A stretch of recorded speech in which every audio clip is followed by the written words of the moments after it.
call halal YAHAWAH, BAHA YAHAWASHI, BARAK. You can see that Yahweh's working.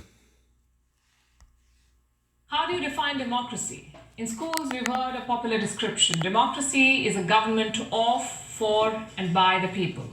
Of the people, for the people, by the people. Do you know who said that? Former US President Abraham Lincoln. Those were different times though. Today, US presidents are accused of war crimes. They deal in conspiracy theories. Today's America is not a garden of democracy. It's a self-appointed class monitor that has lost its way. America's rise in world politics was not pretty. Wars, interventions, all kinds of illegal operations. America's fall could be even uglier.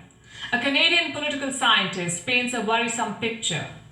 Here's what he says. By 2025, American democracy will collapse. There will be civil disobedience, political instability, and by 2030, a dictator will take over, a right-wing authoritarian. That's what the political scientist predicts. And who will that dictator be?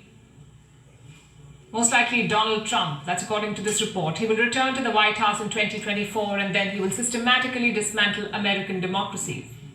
I know it sounds far-fetched. Surely American democracy is stronger than this. Too strong to collapse, perhaps. But let me ask you a few questions. Did you think Donald Trump would win in 2016? Did you think his supporters would attack the US Capitol in 2021? The fact is, anything goes. American democracy has been teetering for a while now. So a complete collapse cannot be ruled out. Most surveys support this. Polarizing elements are creeping into the American mainstream. White nationalists are hijacking politics. And this is the result. 64% Americans feel their democracy is in crisis. 2/3 of all Republicans believe the last presidential election was rigged. And 70% people say America is at risk of failing. 70%. If you put these numbers together, what do you get? What happened on January the 6th last year? Thousands of Trump supporters breached the US Capitol building. They vandalized offices, fired guns. What do most Americans think about this incident? Here's what the Washington Post found.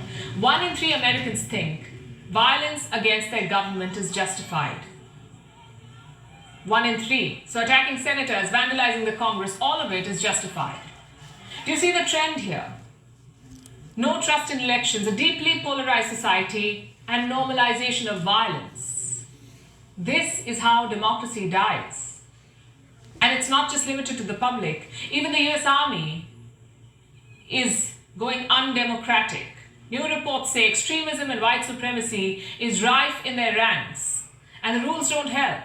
For instance, soldiers are not banned from joining extremists like the Ku Klux Klan. I'm not saying soldiers are joining KKK, I'm saying it is not banned. Last year, the US was labeled a backsliding democracy. Now, usually Washington loves these little lists, but this time, they were not making it. They were actually on the list. And I would say, deservedly so. We saw what happened in January last year. Hundreds of protesters breaching the US Congress. If that was in West Asia or Latin America, what would Washington have done? Probably sent the CIA and a few thousand Marines for what? To quote-unquote restore democracy. Well, who will restore democracy in Washington, D.C.? Or can the Americans do no wrong? This has been the attitude for decades. Democracy is what America says it is.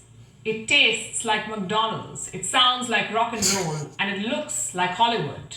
That was the attitude. We have so many examples of this American arrogance. Just look at Latin America. One report says the US tried to topple regimes 41 times in the 20th century. 41 times in 100 years. They spied on leaders, they funded juntas, they plotted assassinations. Does this sound like a garden of democracy?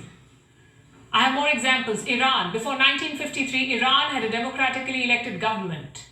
But that's when the US orchestrated a coup. They deposed the prime minister and backed the Shah of Iran. Expose that devil. Nobody asked them to. The people of Iran certainly did not. But that's what the United States is for you.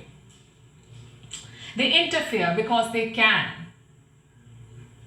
Same in Afghanistan. The US overthrew the Taliban in 2001. Great.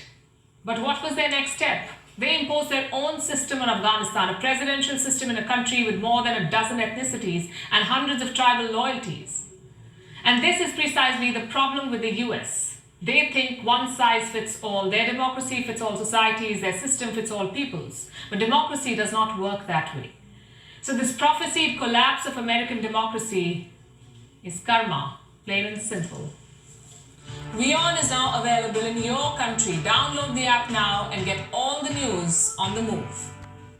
How do you define democracy? I like this woman. She has more balls than most of you, man.